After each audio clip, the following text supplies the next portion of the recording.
హరే కృష్ణ. అందరికీ కూడా మన భాగవతామృతం కార్యక్రమానికి స్వాగతం అండి. సో కార్యక్రమం మొదలు పెట్టుకునే ముందు ప్రార్థనలు చేద్దాము. ఓం నమో భగవతే వాసుదేవాయ. ఓం నమో భగవతే వాసుదేవాయ. ఓం నమో భగవతే వాసుదేవాయ. నారాయణం నమస్కృత్య నరం చైవ నరోత్తమం దేవీం సరస్వతిం వ్యాసం తతో జయముదీరయేత్.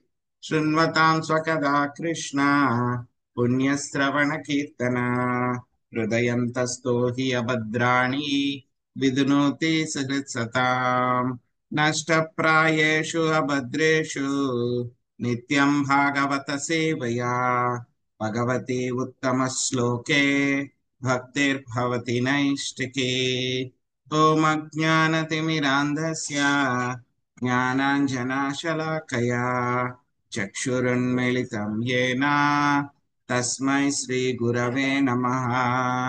శ్రీ చైతన్యమనోభీష్టం స్థాపితం యేన భూతలే స్వయం రూపా కదా మహ్యం దదాతి స్వపదాంతికం.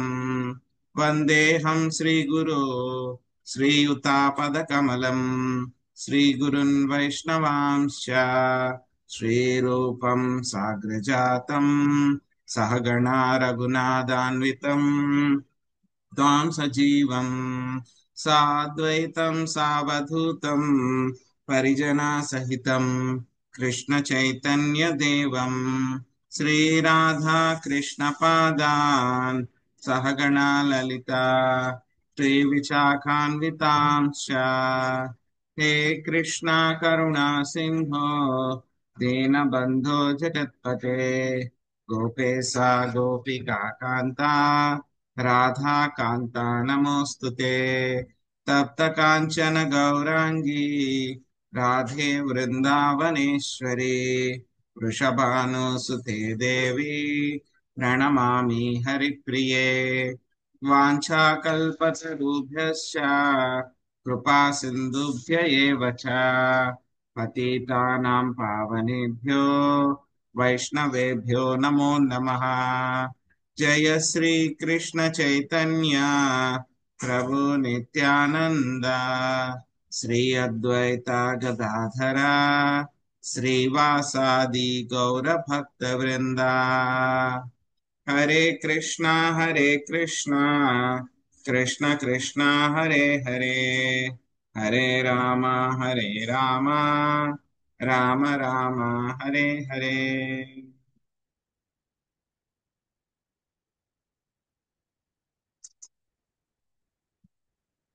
హరే కృష్ణ. సో ఈరోజు మనం శ్రీమద్ భాగవతము సప్తమ స్కందము 14వ అధ్యాయం నుంచి మనము మొదలు పెట్టుకుందాము.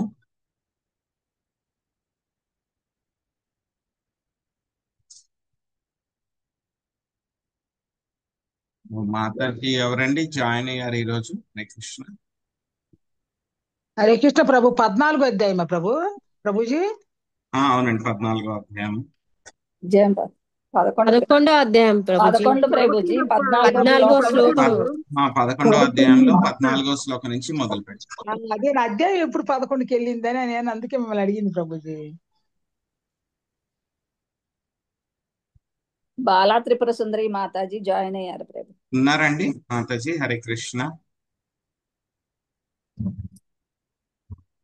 హరే కృష్ణ మాతాజీ, దండోత్ ప్రణామ్, వెల్కమ్ అండి.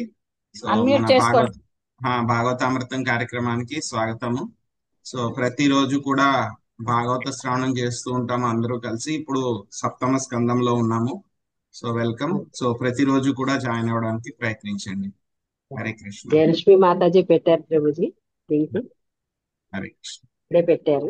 Hare Krishna. Thank you for joining. Please continue, regular గా రండి. హరే కృష్ణ.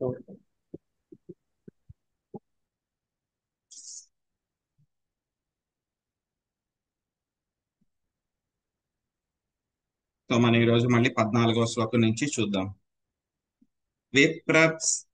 విప్రస్యాధ్యానాదీని షడన్యాస్య ప్రతిగ్రహః రాజ్ఞో వృత్తి ప్రజాగోప్తుర్ రవిప్రాద్వాకరాధిభిః. జయలక్ష్మి మాతజీ మీరు అనువాదము తర్వాత భాష్యంలో ప్రతిగ్రహ శ్లోకం వరకు చదవండి. లక్ష్మీజీ మాతాజీ మీరు బ్రాహ్మణులకి దగ్గర నుంచి చివరి వరకు చదవండి. హరే కృష్ణ ప్రభుజీ, దండవత్ ప్రణామాలు. బ్రాహ్మణునికి 6 విహిత కర్మలు ఉన్నవి. క్షత్రియుడు దాన పరిగ్రహము తప్ప వానిలో 5 నిర్వహించవచ్చును. రాజు లేదా క్షత్రియుడు బ్రాహ్మణులపై పన్ను విధించు రాదు. మిగిలిన ప్రజల నుండి అతడు పన్నులను, రవాణా సుంకములను, జరిమానాలను తీసుకొని జీవికను పొందవచ్చును. శ్రీల ప్రభుపాదుల వారి భాష్యం. శ్రీల ప్రభుపాద్కి జై. బ్రాహ్మణులు క్షత్రియులు స్థితిని శ్రీల విశ్వనాథ్ చక్రవర్తి ఠాకూర్లు ఇట్లు వివరించరి. బ్రాహ్మణులకు 6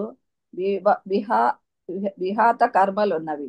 వానిలో వేదాధ్యయనము, శ్రీ విగ్రహారాధన, దానమునవి తప్పనిసరి అయినవి. బోధ ద్వారా ఇతరులను అర్చనము నందు వ్యక్తమును చేయట ద్వారా, దానమును స్వీకరించట ద్వారా వారు జీవన అవసరములకు బడయగలరు. ఈ విషయము మనో సంహిత యందున ధ్రువపరచబడినది. షణ్ణానాం కర్మణామస్య త్రీణి కర్మణి జీవిక యజనాద్యాపనే చైవ విశుద్ధ చ ప్రతిగ్రహ. Thank you Prabhuji. హరే కృష్ణ. హరే కృష్ణ ప్రభుజీ.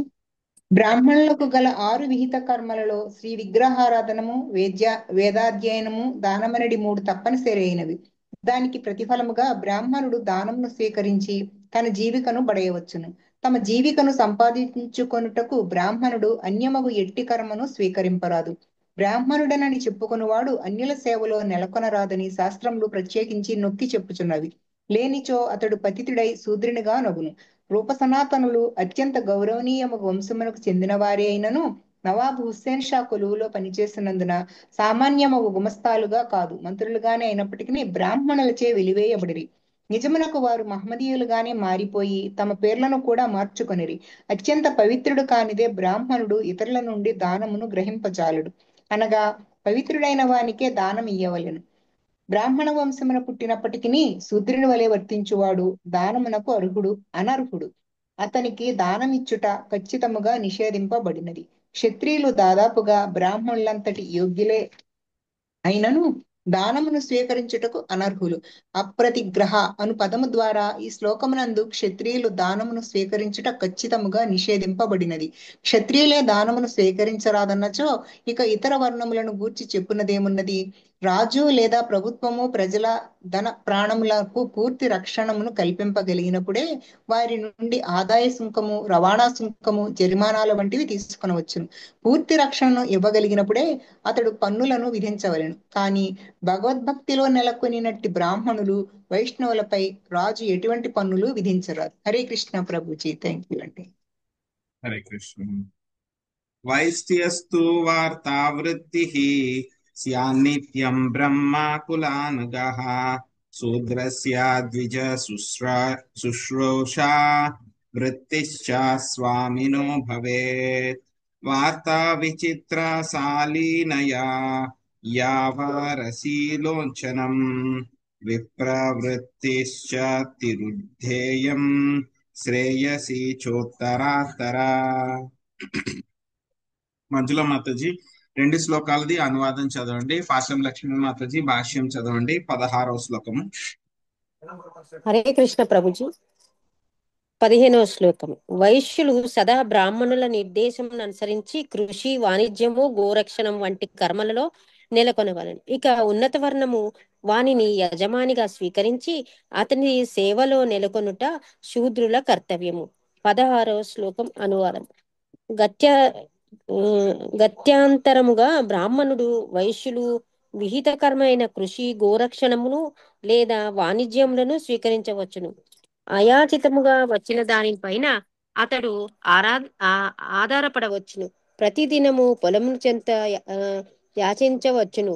క్షేత్రస్వామి వదిలిన ధాన్యమును ఏరుకొనవచ్చును, లేదా అంగడులో అచటచట వదిలివేయబడిన ధాన్యమును అతడు ప్రోగు చేసుకొనవచ్చును. ఈ 4 రకములైన జీవికను కూడా బ్రాహ్మణుడు స్వీకరించవచ్చును. ఈ నాలుగింటిలో వరుసగా వెనుకటి దానికన్నను ఉత్తరోత్తరములు శ్రేష్టములై ఉండును. హరే కృష్ణ ప్రభు. హరే కృష్ణ ప్రభుజీ, ప్రణామాలు.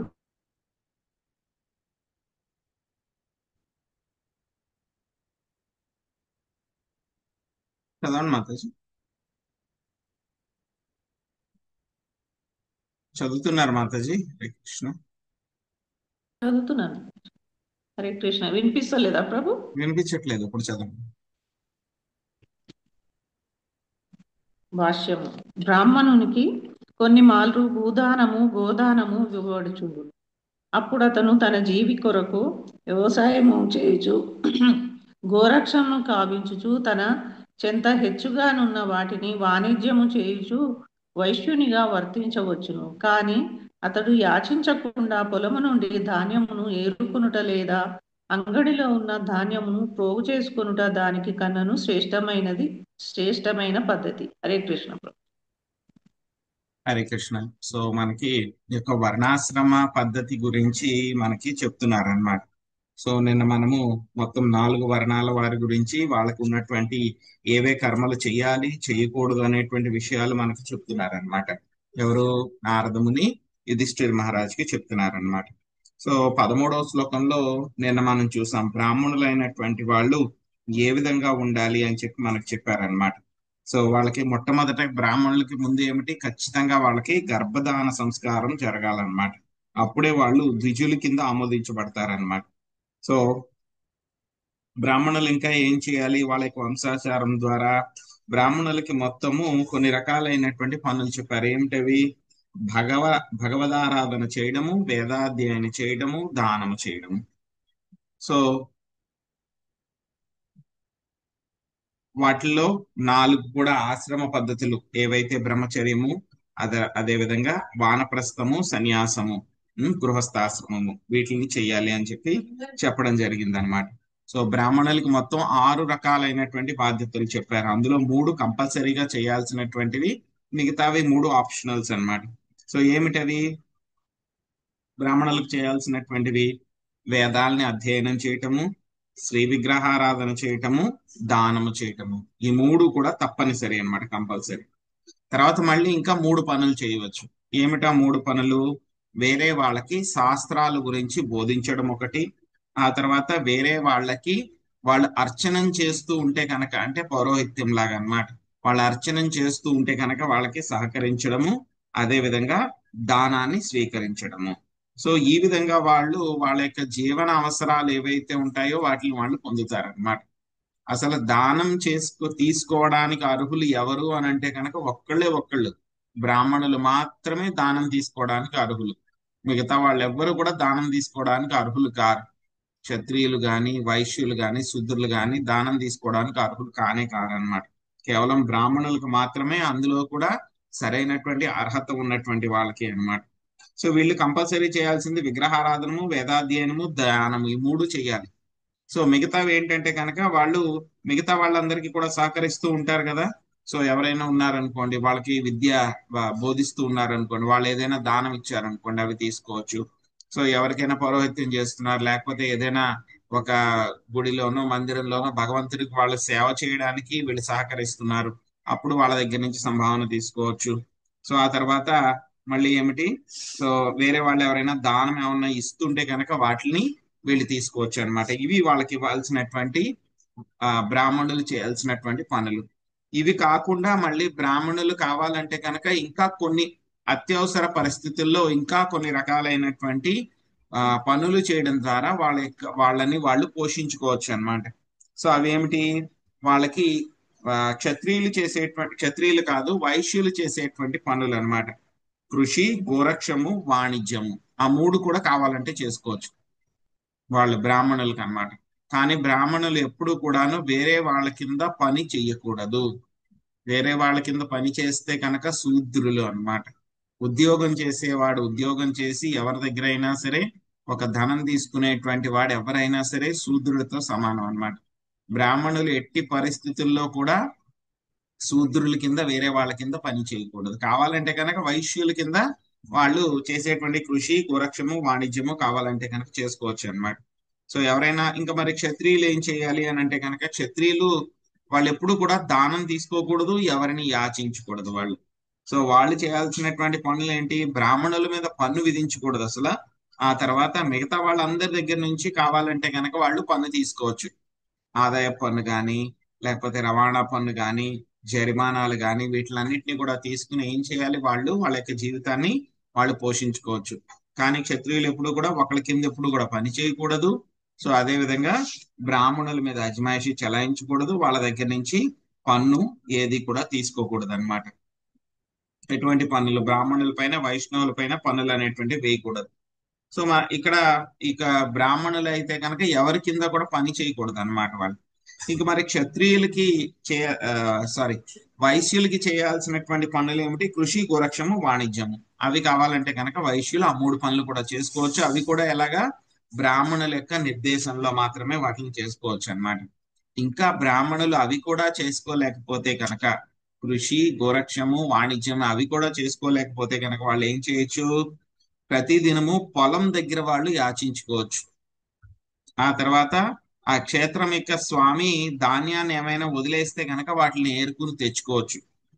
ఆ తర్వాత మళ్ళీ అక్కడక్కడ దుకాణాల్లో అంగడుల్లో కొన్ని ధాన్యాలు ఏమైనా వదిలిపోయి ఉంటే కనుక, పడిపోయి ఉంటే కనుక వాటిని పోగు చేసుకోవచ్చు అన్నమాట. సో ఈ విధంగా కూడా అందరినీ కూడా వాళ్ళు యాచన చేసుకోవచ్చు బ్రాహ్మణులు అన్నమాట. ఈ 4 రకాల ద్వారా కూడా వాళ్ళు వాళ్ళ యొక్క జీవనాన్ని గడుపుకోవచ్చు అన్నమాట. అన్నిటికంటే కూడా చాలా బెస్ట్ పద్ధతి ఏంటి అంటే కనుక చివర చెప్పింది అనమాట.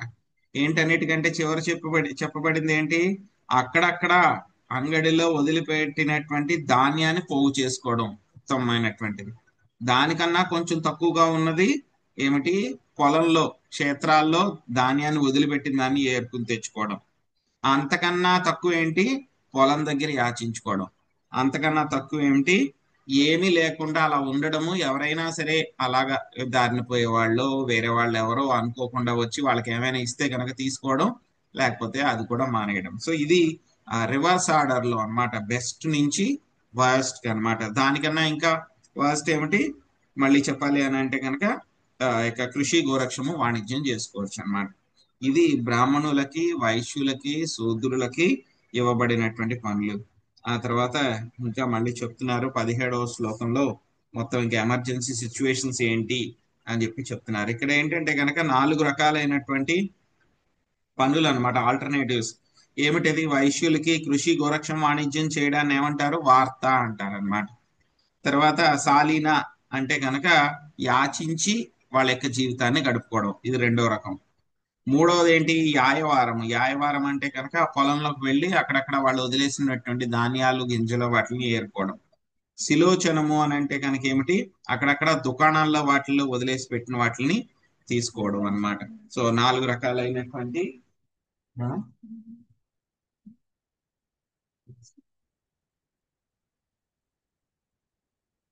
సో ఆ తర్వాత మళ్ళీ ఎమర్జెన్సీ సిచ్యువేషన్స్ లో ఏం చేయాలి అనేటువంటిది మళ్ళీ, ఎందుకంటే అన్ని పరిస్థితులు ఒక్కొక్కసారి ఒక్కొక్కలాగా ఉండవు ఒక్కోసారి.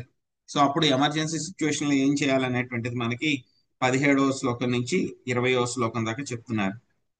జగన్యోనోత్తమాం వృత్తి మనాపది భజేన్నరః ఋతే రాజన్యమాపత్సు సర్వేషామపి సర్వసః.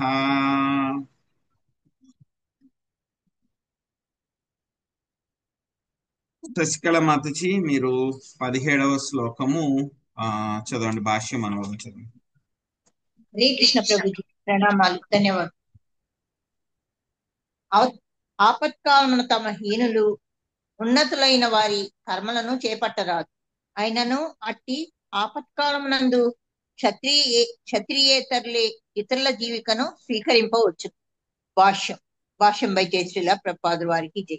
బ్రాహ్మణుని వివిధ కర్మను అతని కన్నను కింది వర్ణము వారు, ముఖ్యముగా వైశ్యులు శూద్రులు స్వీకరింపరాదు. ఉదాహరణకు వేద జ్ఞాన బోధ బ్రాహ్మణుని విహిత కర్మం.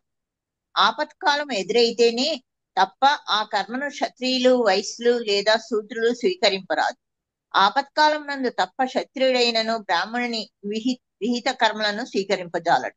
ఒకవేళ అది కావించినను ఇతరుల నుండి అతడు దానమును స్వీకరింపరాదు. ఐరోపా దేశస్థులను అనగా మేచ్చులను, యవనులను బ్రాహ్మణులుగా తయారు చేయుచున్నందులకు బ్రాహ్మణ వంశస్థులు మా కృష్ణ చైతన్యోద్యమమును విరోధించుచుందురు. కానీ మా సంకీర్తనోద్యమము ఇచ్చట శ్రీమద్ భాగవతం నందు పూర్తిగా సమర్థింపబడినది. ప్రస్తుతము సంగమంతయు అల్లకల్లోల పరిస్థితుల్లో ఉన్నది. ప్రతి ఒక్కరూ ఆధ్యాత్మిక జీవనం విడిచిపెట్టిరి. అటువంటి ఆధ్యాత్మిక జీవనము బ్రాహ్మణులకు ప్రత్యేకంగా ఉద్దేశించబడినది.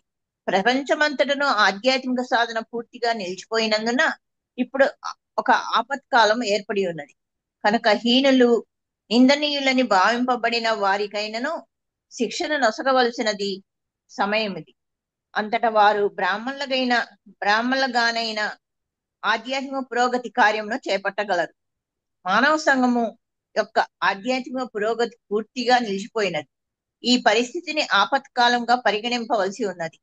మా హరినామ సంకీర్తనోద్యమమునకు నారదముని ఇచ్చట పూర్తి మద్దతు నొసగే ఉన్నాడు. ధన్యవాదాలు ప్రభుజీ. హరే కృష్ణ. హరే కృష్ణ. సో ఇక్కడ ఏం చెప్తున్నారు అని అంటే కనుక శ్రీల ప్రభుపాదుల వారు ఎమర్జెన్సీ సిచ్యువేషన్, ఆపత్కాలం వచ్చినప్పుడు అప్పుడు మాత్రమే బ్రాహ్మణుల యొక్క వృత్తి ఏమిటి, ఉన్నత కర్మలు ఏవైతే విహిత కర్మలు ఏవైతే బ్రాహ్మణులకు చెప్పినవి మామూలు సమయాల్లో ఎవరు కూడా వాటిని చేయకూడదు. కానీ ఎప్పుడైతే కనుక ఎమర్జెన్సీ సిచ్యువేషన్ అన్నమాట, ఆపత్కాల పరిస్థితులు వచ్చినప్పుడు బ్రాహ్మణులు లేరు, ఆ పనులు చేయడానికి ఇంకెవరూ లేరు, సరైనటువంటి వాళ్ళు లేరు అని అంటే కనుక అప్పుడు కావాలంటే కనుక వైశ్యులు, శూద్రులు వాటిని స్వీకరించవచ్చు. క్షత్రియులు ఎవరైనా సరే ఆ కర్మల్ని చేయవచ్చు. కానీ క్షత్రియులు మాత్రము ఎప్పుడూ కూడా వాళ్ళకంటే కింద ఉన్నటువంటి వాళ్ళ యొక్క కర్మలను, అంటే యాచించడము అనేటువంటిది, బెగ్గింగ్, ఎప్పుడు కూడా క్షత్రియులు అనేటువంటి వాళ్ళు చేయకూడదు అనమాట. ఇతరుల నుంచి ఎప్పుడు కూడా వాళ్ళు, క్షత్రియులైనా సరే క్షత్రియులకి ఇంకా ఏ పని కూడా చేయడానికి వీల్లేదు.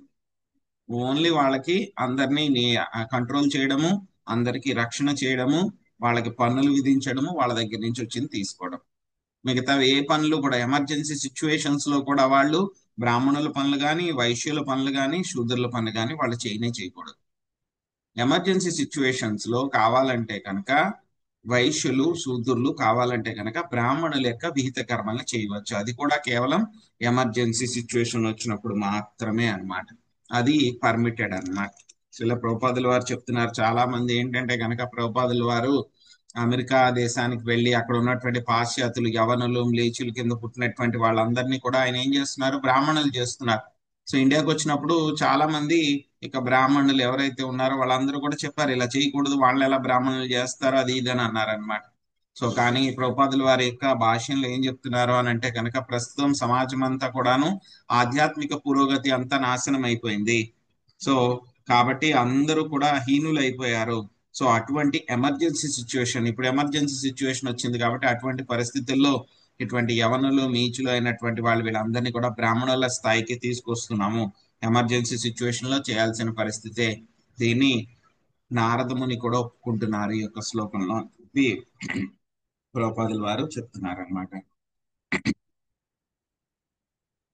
మృతామృతాభ్యాం జీవేత మృతేన ప్రమృతేన వా సత్యానృతాభ్యామపి వా నస్వత్యా కదాచన ఋతముంచాశిలం ప్రోక్త మమృతం యదయాచితం మృతం తు నిత్యయాచ్నాస్యా ప్రముత్రం కర్షణం స్మృతం సత్యానృతం చ వాణిజ్యం స్వవృత్తిర్నిచ సేవనం వర్జయేత్తాం సదా విప్రో రాజన్యశ్చాజుగుప్సితాం సర్వవేదామయో విప్రః సర్వదేవామయో నృపః.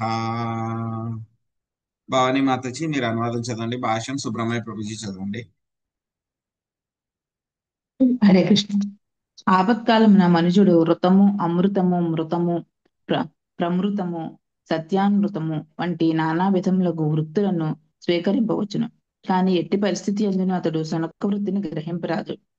వంశశిల వృత్తియే పొలములో పడిన ధాన్యం ఏరుకొనుట ఋతమని పిలువబడును.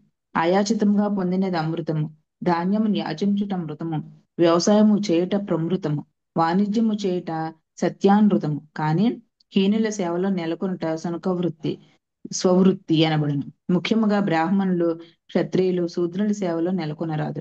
బ్రాహ్మణులు వేదజ్ఞాన పారంగతులై ఉండవలను, క్షత్రియులు దేవతార్చనాపరులై ఉండవలను. హరే కృష్ణ. హరే కృష్ణ ప్రభుజీ.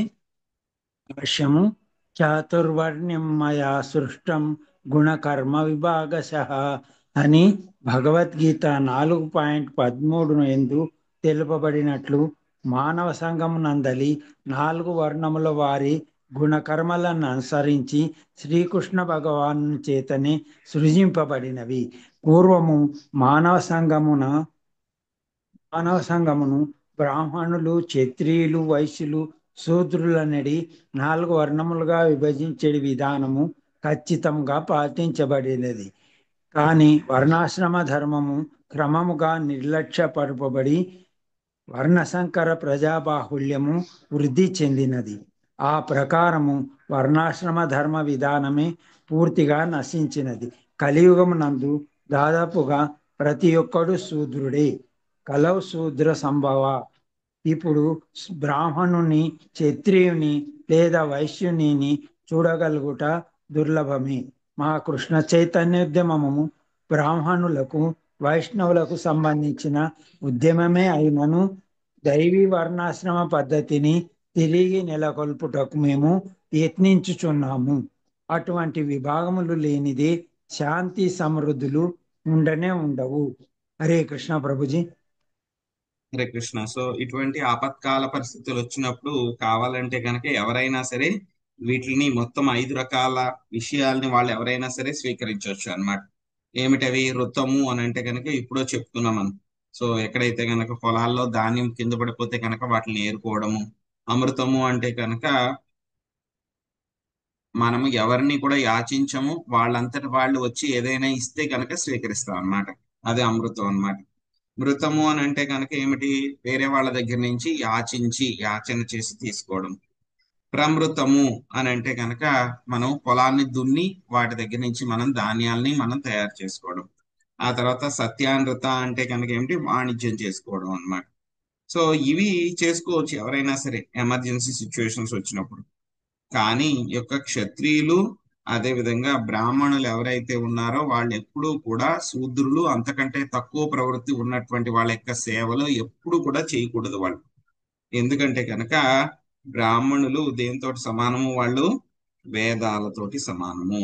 ఆ తర్వాత క్షత్రియులు దేవతలతోటి సమానము. సో కాబట్టి వాళ్ళు ఎప్పుడు కూడా తక్కువ శునక ప్రవృత్తి అంటారు అనమాట. వాళ్ళకంటే తక్కువ ఉన్నటువంటి వాళ్ళ దగ్గర వాళ్ళు ఆ యొక్క సేవ చేయడం అనేటువంటిది అన్నమాట. సో అదే విషయాన్ని ఇక్కడ ప్రభుపాద్ గారు చెప్తున్నారు. సో ఈవెన్ వైశ్యులు, శూద్రులు కూడా అలా తక్కువ ఉన్నటువంటి వాళ్ళ దగ్గర నుంచి వాళ్ళు చేయకూడదు అనమాట. శూద్రులు అంటే కనుక శూద్రుల కంటే కూడా ఇంకా తక్కువ ఉండేటువంటి వాళ్ళు ఉంటారు. యవనులు, మ్లేచ్చులు, చండాలులు, వాళ్ళందరూ అన్నమాట. సో అటువంటి వాళ్ళ దగ్గర వైశ్యులు, శూద్రులు కూడా సేవ చేయకూడదు. సమోదమస్తపశౌచం సంతోషాక్షాంతిరార్జవం జ్ఞానం దయాచ్యుతాత్మత్వం సత్యం చ బ్రహ్మ లక్షణం. పద్మిని మాతాజీ అనువాదం భాషించదండి. హరే కృష్ణ ప్రభుజీ. మనో నిగ్రహము, ఇంద్రియ నిగ్రహము, తపస్సు, శుచిత్వము, సంతృప్తి, క్షమాగుణము, సరళత, జ్ఞానము, దయ, సత్యసంతత, దేవదేవునికి సంపూర్ణముగా శరణాగత అగుట అనునవి బ్రాహ్మణుల లక్షణములు.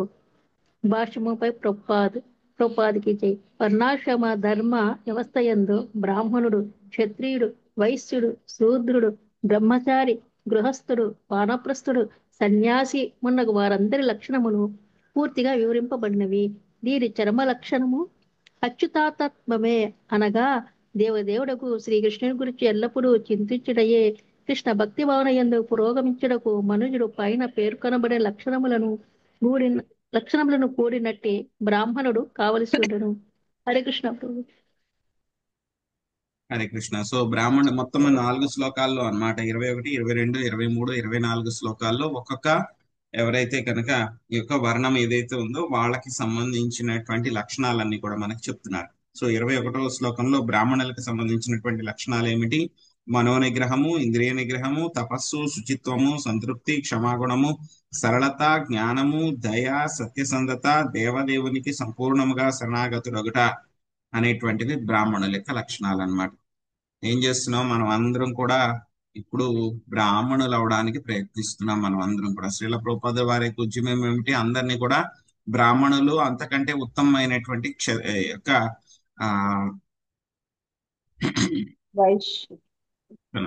వైష్ణవ్ శుద్ధ బ్రాహ్మణులు.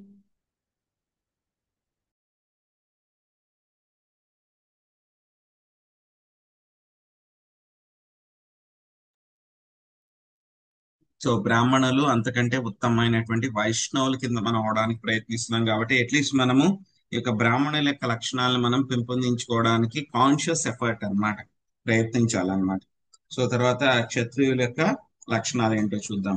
శౌర్యం, వీర్యం, ధృతిస్తేజ, త్యాగశ్చాత్మజయా క్షమా, బ్రహ్మణ్యత, ప్రసాదశ్చ, సత్యం చాక్షత్ర లక్షణం. నాగం సునీత చదవండి.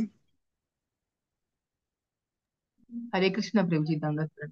యుద్ధమునందు శౌర్యము, వీరత్వము, ధైర్యము, తేజస్సు, త్యాగము, దేహావసరముల నియంత్రణము, క్షమా, బ్రాహ్మణత్వం పట్ల అనురక్తి, ప్రసన్నత, సత్యసంధత ఎనునవి క్షత్రియుని లక్షణములు.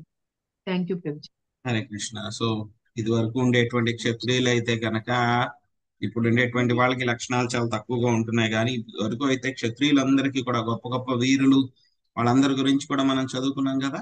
సో పుస్తకాలు చదువుకున్న వాళ్ళందరికీ కూడా ఈ యొక్క లక్షణాలు ఉంటాయన్నమాట. రాజులందరికీ కూడా ఏమిటి? శౌర్యం ఉండాలి, వీరత్వం ఉండాలి, వాళ్ళకి ధైర్యంగా ఉండాలి, తేజస్సు, త్యాగము, అదే విధంగా ఏమిటి వాళ్ళ యొక్క శరీర అవసరాలు ఏవైతే ఉన్నాయో వాటిలన్నిటిని కూడా నియంత్రించుకోగలగడం. అంతేకాకుండా వాళ్ళకు ఉండాల్సినటువంటి ముఖ్య లక్ష్యం ఏమిటి? క్షమించడం అన్నమాట. ఎవరైనా తప్పు చేసినా సరే వాళ్ళని ఎవరైనా వచ్చి వాళ్ళకి ఆశ్రయం అడిగితే కనుక క్షమించగలగడం. ఆ తర్వాత బ్రాహ్మణుల పట్ల అనురక్తి, ప్రసన్నత, సత్యసంధత, ఇవన్నీ కూడా క్షత్రియుల యొక్క లక్షణాలు అన్నమాట. సో ఆ తర్వాత వైశ్యుల యొక్క లక్షణాలు ఏంటో చూద్దాం. దేవగుర్వుచ్యుతే భక్తి, స్త్రీవర్గ పరిపోషణం, ఆస్తిక్యాముద్యమో నిత్యం, నైపుణ్యం వైశ్య లక్షణం. సుభారత్న మాతాజీ చదవండి.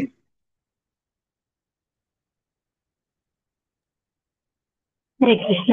దేవతలు గురువు విష్ణు భగవాను ఎడ సదా భక్తిని కలిగి ఉండుట, ధర్మార్థ కామముల పురోగతికై యత్నించుట, గురు శాస్త్ర వాక్యములను విశ్వసించుట, సదా ధనార్జనకు నేర్పుతో యత్నించుట ఎనునవి వైశ్యుని లక్షణములు. హరే కృష్ణ. సో ఇందులో మొత్తం 4 రకాలైనటువంటి లక్షణాలు చెప్పారు. కానీ వాటిల్లో ప్రస్తుతం ఉన్నటువంటి వైశ్యులు అయితే కనుక రెండిట్లని పూర్తిగా వదిలిపెట్టేసి రెండిట్ల కోసం మాత్రమే తెగ భయంకరంగా ప్రయత్నిస్తూ ఉన్నారు.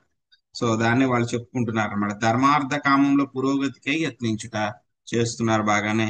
సో ఆ తర్వాత ఏమిటి? ఎప్పుడు కూడా ధనార్జనకి నేర్పుతో ప్రయత్నించడము. సో ఇది కూడా బాగానే చేస్తున్నారు. కానీ ఏంటి? 2 విషయాలను వాళ్ళు వదిలిపెట్టేశారు. ఏమిటివి? దేవతలు, గురువు, విష్ణు భగవానుడి ఎడ సదా భక్తిని కలిగి ఉండుట చాలా తక్కువైపోయింది. ఆ తర్వాత గురు శాస్త్ర వాక్యములను విశ్వసించుట. సో మొత్తం చేస్తే గనక 4 కూడా చాలా శ్రద్ధగా ఇక వైశ్యులు అనేటువంటి వాళ్ళు చేయాలన్నమాట. ఇక శూద్రుల గురించి చెప్తున్నారు. శూద్రస్య సన్నతి శౌచం, సేవా స్వామిన్యమాయయా, ఆమ్ర అమంత్రయజ్ఞో హ్యస్తేయం, సత్యం గో విప్రరక్షణం. శాంతకుమారి మాతాజీ మీరు అనువాదం చదవండి. తర్వాత భాష్యము ఎం లక్ష్మీదేవి మాతాజీ చదవండి. మీరు చేస్తున్నారుగా ప్రభు, మీరు చేస్తున్నారుగా ప్రభు.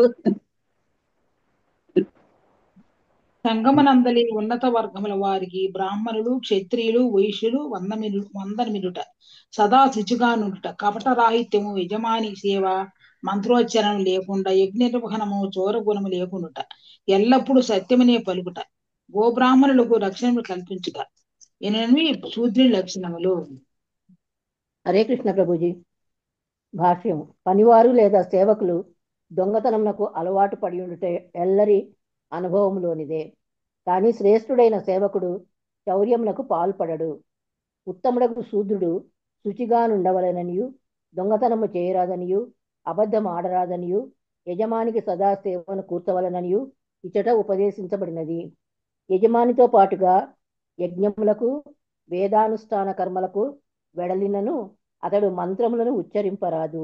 ఏలయనగా కేవలము ఉన్నత వర్ణము వారే మంత్రోచ్చరణకు అర్హులు. మనుజుడు పూర్తిగా పునీతుడయుండి బ్రాహ్మణ క్షత్రియ వైశ్య పదమునకు ఎదగనిదే అనగా ద్విజుడు కానిదే మంత్రోచ్చారణము సఫలము కాబోదు. హరే కృష్ణ. ధన్యవాదాలు ప్రభుజీ. హరే కృష్ణ. సో శూద్రుల యొక్క లక్షణాల గురించి ఇక్కడ చెప్తున్నారు. శూద్రులు ఏమిటి? వాళ్ళు మిగతా ఏవి వృత్తులు కూడా వాళ్ళు స్వీకరించలేరు అనమాట. సో కాబట్టి వాళ్ళు ఏం చేయాలి? ఉన్నత వర్ణాల వాళ్ళు ఎవరైతే ఉన్నారో ఆ యొక్క వర్ణాల వాళ్ళందరికీ కూడా వాళ్ళు సేవ చేయాలన్నమాట. ఆ సేవ చేసేటప్పుడు శూద్రులు అంటే కనుక ఏదో వాళ్ళు అపరిశుభ్రంగా ఉండడం కాదు, వాళ్ళు ఎప్పుడు కూడా శుచిగా ఉండాలి. వాళ్ళు ఎప్పుడు కూడా వాళ్ళకి కపట రాహిత్యం, కపటం అనేటువంటిది ఉండకూడదు, దొంగతనం అనేటువంటివి ఎప్పుడు కూడా చేయకూడదు. యజమానికి ఎప్పుడు సేవ చేస్తూ ఉండాలి, అది కూడా శ్రద్ధతో సేవ చేస్తూ ఉండాలి. సో మంత్రోచ్చారణం వాళ్ళు చేయకూడదు, ఎప్పుడు కూడా అబద్ధాలు చేయకూడదు. సో ఇంకా ఏం చేయాలి? గోబ్రాహ్మణులకి రక్షణ కల్పిస్తూ ఉండాలన్నమాట. ఇవన్నీ కూడా శూద్రుల యొక్క లక్షణాలు అన్నమాట. సో ఆ తర్వాత మళ్ళీ స్త్రీలు ఎవరైతే కనుక పతివ్రత స్త్రీలు ఎవరైతే ఉన్నారో వాళ్ళందరి యొక్క లక్షణాలు ఏమిటి అనేటువంటివి 28వ శ్లోకం నుంచి 25 నుంచి 28వ శ్లోకం వరకు చెప్తున్నారన్నమాట. ఏంటో చూద్దాం. స్త్రీణాం చాపతి దేవానాం తచ్చుశ్రూషానుకూలత తద్బంధుష్వనుమవృత్తిశ్చ నిత్యం తద్వత్రధారణం. చంద్రమతచి మీరు అనువాదం చదవండి, తర్వాత భాష్యంలో ఆ మూల సిద్ధాంతం వరకు చదవండి. ఆ తర్వాత రాధమ్మ మాతాజీ స్త్రీషు దగ్గర నుంచి చివరి వరకు చదవండి. హరే కృష్ణ ప్రభుజీ. దండవత్ ప్రణామాలు. భర్తను సేవించుట సదా అతని ఎడ అనుకూలవతి అయి ఉండుట, భర్త యొక్క బంధుమిత్రుల ఎడను అట్లే అనుకూలంగా ఉండుట, భర్త యొక్క వ్రతములను అనుసరించుట అనేది 4 నియమములను పవిత్రమైన స్త్రీ పాటించవలను. భాష్యము. శిల ప్రభుపాదుల వారి భాష్యం. ప్రశాంతమైన హస్త జీవనముకై స్త్రీ తన భర్త యొక్క వ్రతపాలనను చేయుట అత్యంత ముఖ్యమైన విషయము. భర్త యొక్క వ్రతములో కొద్దిపాటి విరోధంను కలిగిన అది కుటుంబంకు అస్తవ్యస్తం చేయగలదు. ఈ సందర్భంలో చాణక్య పండితుడు దంపత్యో కలహో నాస్తి తత్ర శ్రీ స్వయమగత అనేది విలువైన ఉపదేశము నొసగినాడు. భార్యాభర్తల నడుమ కలహములు లేనప్పుడు లక్ష్మీదేవి సహజముగానే వారి ఇంట నుండగలదు. కనుక ఈ శ్లోకం నందులో చెప్పబడిన విధముగా స్త్రీకి విద్య గురువు అవ్వవలసి ఉన్నది. భర్తకు సదా అనుకూలవతిగా ఉండటే పవిత్రమైన స్త్రీకి మూల సిద్ధాంతము. స్త్రీషు దుష్టాసు స్త్రీషు దుష్టాసు వార్ష్ట్రేయ జాయతే వర్ణ సంకర అనే భగవద్గీత 1.40 తెలుపబడినట్టు స్త్రీలు పతితులైనప్పుడు వర్ణసంకర జన బాహుల్యం వృద్ధి చెందగలదు. నేటి కాలమున హిప్పీలు వర్ణసంకరమే అయ్యున్నారు. వారి ఎట్టి విధి విధానములను పాటించరు. మరొక వివరణ ఏమనగా జనులందరూ వర్ణసంకరమే అయినప్పుడు ఎవరు ఏ స్థితిలో ఉన్నారో ఎవడునూ తెలుసుకొని జాడు. వర్ణాశ్రమ పద్ధతి సంఘమునంతటినీ శాస్త్రీయంగా 4 వర్ణములు 4 ఆశ్రములుగా విభజించును. కానీ వర్ణసంకర సంఘమునందు అట్టి వ్యత్యాసములు ఉండవు.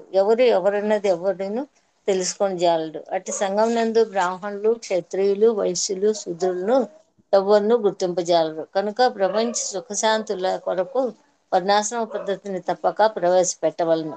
మనిషి యొక్క కార్యలక్షణములను చక్కగా వివరించి దానిని అనుసరించి అతనికి విద్య గడపవలను. అప్పుడు ఆధ్యాత్మిక పురోగతి సహజంగానే సాధ్యపడగలరు. హరే కృష్ణ. థ్యాంక్ యూ ప్రభు. హరే కృష్ణ.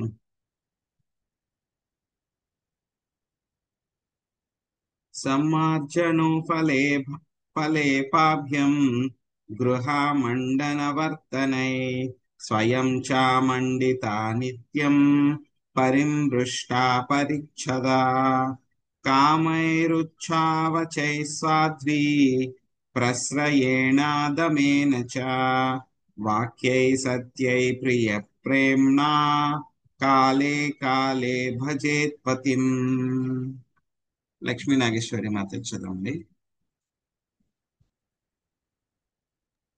హరే కృష్ణ. స్వాధ్వియగు స్త్రీ తన భర్త ప్రీతత్యము చక్కని వస్త్రధారణము కావించి స్వర్ణాభరణ భూషిత కావలెను. ఎల్లప్పుడూ శుభ్రమగు ఆకర్షణీయమైన వస్త్రములను ధరించినదే. ఆమె ఊడ్చుట నీటిలో కడుగుట ద్వారా గృహమును సతతము పరిశుభ్రముగా నుంచవలెను. గృహావసరములను సమకూర్చుచు గంధ పుష్పములతో ఇల్లును సువాసనతో నింపుచు భర్త కోరికలను తీర్చుటకు ఆమె సదా సన్నద్ధురాలై ఉండవలెను.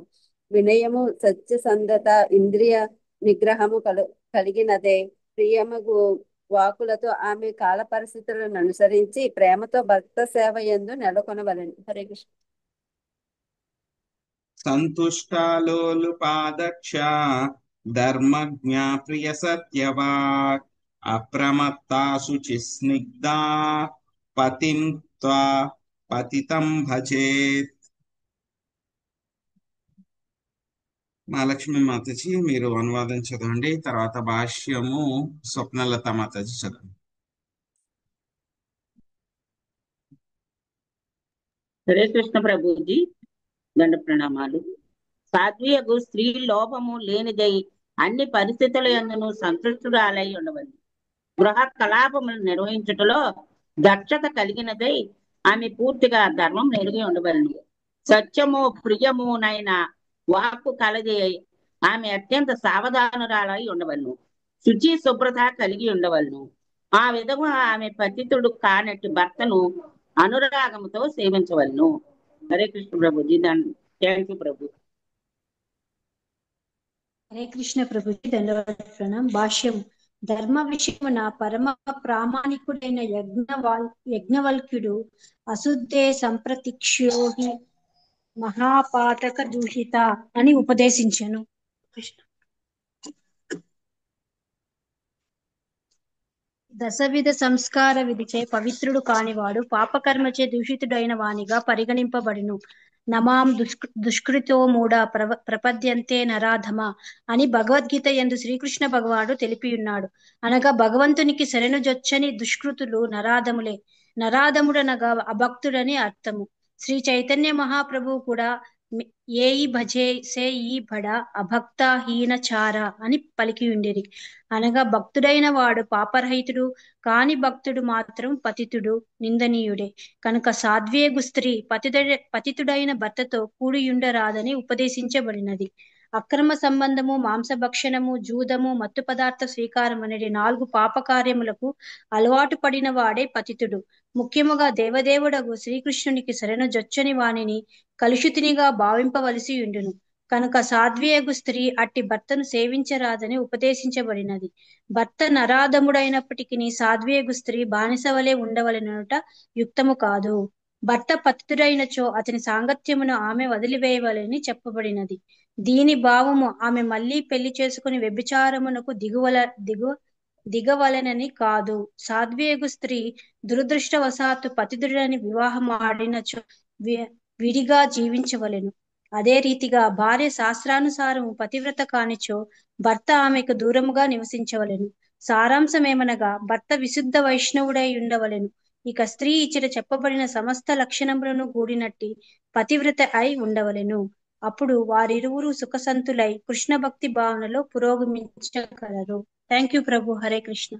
సో ఇక్కడ ఎవరైతే పతివ్రత స్త్రీలు ఉన్నారో వాళ్ళ యొక్క లక్షణాలన్నీ కూడా ఇక్కడ చెప్పడం జరిగింది అనమాట. 25 నుంచి 28 శ్లోకాలకి మధ్యలో ఏంటి మొట్టమొదటి లక్షణం ఏమిటి?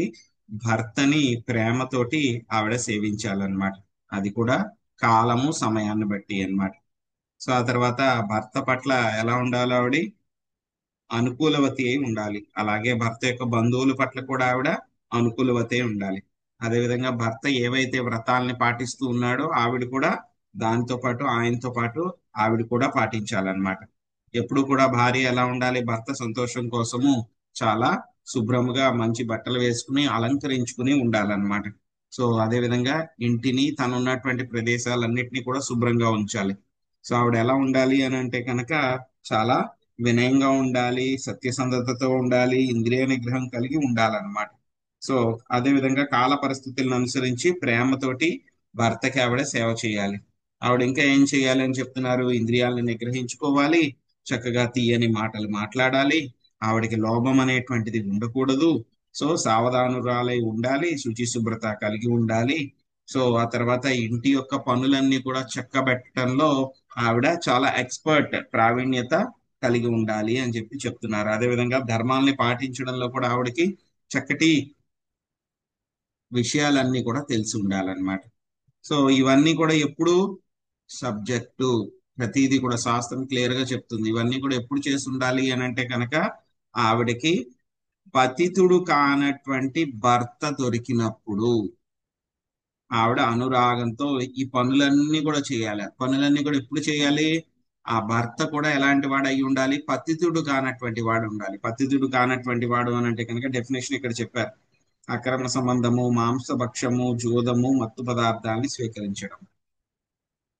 సో ఇలాగా ఉందన్నమాట. సో కొంతమంది ఉంటారన్నమాట, మామూలుగా మాట్లాడుతుంటే కనుక ఆ చెప్తున్నాడు అనమాట. సో ఇక్కడ గురుగాంలో అయితే కనుక చాలా ఘోరంగా ఉంది పరిస్థితి. సో మనమైతే కనుక వేరే చోట్లంతా కూడా పురుషులు మాత్రమే సిగరెట్లు తాగడం చూస్తాం. సో ఇక్కడైతే కనుక గురుగాం రోడ్లలో ఈ యొక్క స్త్రీలు కూడా సిగరెట్లు తాగడం అనేటువంటి చాలా కామన్ అన్నమాట. సో కొత్తలో అయితే కనుక చూసి ఆశ్చర్యపోయాం, కానీ ఇప్పుడు ఆశ్చర్యం అంతా కూడా ఏమీ లేదు. అయ్యో అని చెప్పని అనుకుంటున్నాం, అంతే అలా తయారైపోయారు అనమాట వాళ్ళు. సో మొన్న వేరే వాళ్ళు ఒక అతనితో ఎవరితో చర్చిస్తూ ఉంటే కనుక ఆయనది పుట్టినరోజు అంట.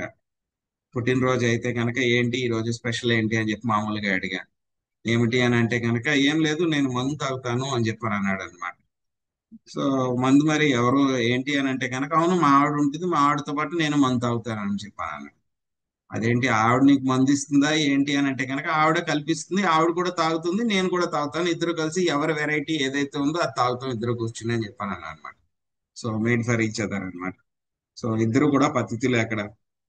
సో ఇక్కడ ఎవరైతే పతివ్రత స్త్రీలు ఎవరైతే ఉంటారో అటువంటి పతితులైనటువంటి భర్తని వాళ్ళు సేవించకూడదు. భర్త పతితుడు కాకపోతే కనుక పతివ్రత స్త్రీలు వాళ్ళని సేవించాలి. ఒకవేళ భర్త పతితుడు అయితే కనుక చెప్తున్నారు శ్రీల ప్రభుపాదులు వారు, వాడు దుర్మార్గుడు అయితే కనుక ఈవిడ పతివ్రతలా ఉండి ఆవిడకి బానిసలాగా ఉండాలని చెప్పి ఎక్కడా చెప్పలేదు శాస్త్రంలో. వాడు మంచివాడైతే కనుక ఈవిడ పతివ్రతగా ఉండి ఆవిడకి సేవ చేయొచ్చు. ఒకవేళ కనుక ఆయన బాగాలేదు, దుర్మార్గుడు అనుకోండి, ఈవిడ సేవ చేయాలి బానిసలాగానే ఏమీ లేదు. అదే విధంగా మళ్ళీ రివర్స్ కూడా. సో ఆవిడ చాలా సాధ్వి కాదు అని అంటే కనుక అటువంటి వాళ్ళని వదిలిపెట్టారనమాట పురుషుడు కూడా అన్నమాట. సో ఇక్కడ చెప్పాల్సినటువంటి ఉద్దేశం ఏమిటంటే ఇద్దరు కూడా మేడ్ ఫర్ ఈచ్ అదర్. చక్కగా ఉంటే కనుక వాళ్ళు ఎలా ఉండాలి? చక్కగా భర్త ఎప్పుడు కూడా వైష్ణవులాగా ఉండాలి, స్త్రీ ఎప్పుడు కూడా లక్ష్మీదేవిలాగా చక్కగా పాతివ్రత్యంతో ఉంటే కనుక వాళ్ళిద్దరూ కూడా చాలా సుఖ సంతోషాలతోటి కృష్ణ భక్తి భావంలో ముందుకు వెళ్తారనమాట. సో భార్య ఎప్పుడు కూడా పతితుడైనటువంటి భర్తను సేవించకూడదు, భర్త కూడా అటువంటి పాతివ్రత్యం లేనటువంటి భార్యని పోషించకూడదు అనమాట. సో ఒక్కొక్కసారి దురదృష్టవశాత్తు అలా జరిగినా సరే వాళ్ళు సెపరేట్ గా ఉండాలి. అంటే కనుక మళ్ళీ పెళ్లి చేసుకోకూడదు అని చెప్పి చెప్తున్నారు, కానీ సెపరేట్ గా ఉండాలి అని చెప్పి చెప్తున్నారు. సో స్త్రీలకి ఇవన్నీ కూడా ఎందుకు చెప్పారు? ఎందుకు అంత అలా అనుకువగా ఉండమంటున్నారు? చేస్తే కనుక వాళ్ళకి వచ్చేటువంటి లాభం ఏమిటి అంటే కనుక మనం చాలా సార్లు చెప్పుకున్నాం, భర్త ఏదైతే కనుక మంచి పనులు చేస్తారో వాటిల్లో 50% వీళ్ళకి ఏమి చేయకుండానే వీళ్ళకి వచ్చేస్తుంది అనమాట. సో అది కాకుండా ఇంకా చాలా ముఖ్యమైనటువంటి విషయం మనకి 29వ శ్లోకంలో చెప్తున్నారు, చాలా ఇంపార్టెంట్.